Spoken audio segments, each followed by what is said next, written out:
Hey guys, I'm at NASA's Jet Propulsion Laboratory. This is a replica of the Mars rover used to detect signs of water on the red planet. Now, oceans cover 2/3 of Earth's surface, so how are they affected by climate change? That's what we're here to find out. Think the beach is a great place to hang out?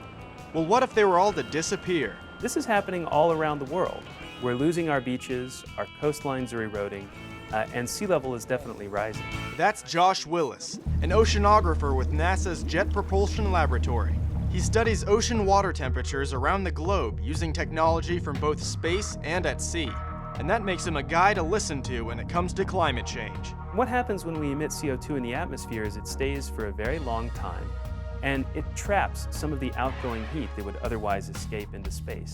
This trapped heat warms the ocean, warms the planet, melts the glaciers and ice sheets, and is the driver for sea level rise and climate change.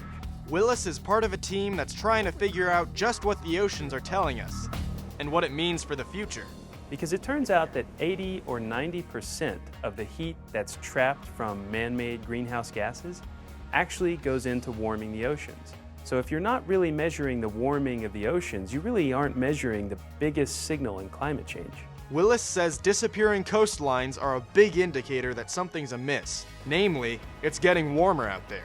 Definitely since the early 90s, we can see the oceans warming as a result of human-caused climate change. That's where all the concern about sea level rise comes in.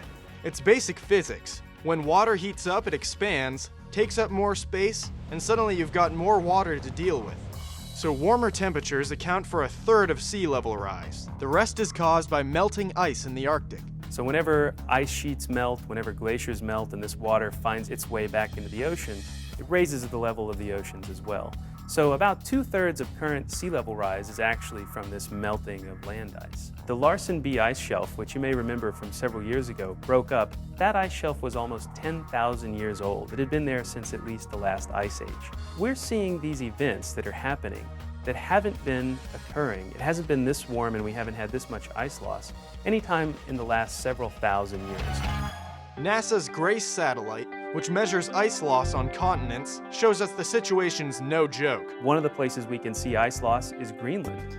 Greenland is the second biggest ice sheet on the planet, and it holds enough water to raise sea level by something like 20 feet. It's a 1-2 punch that has many researchers concerned. We're definitely looking at sea level rise in the next 100 years. The big question for researchers now is how much? While there may be some questions still to answer, Willis says one thing's for certain. It's going to be a warmer planet, and we're going to have higher sea levels.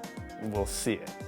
We'll definitely see it. We can already see it in our lifetime in many ways. Something to think about next time you hit the beach.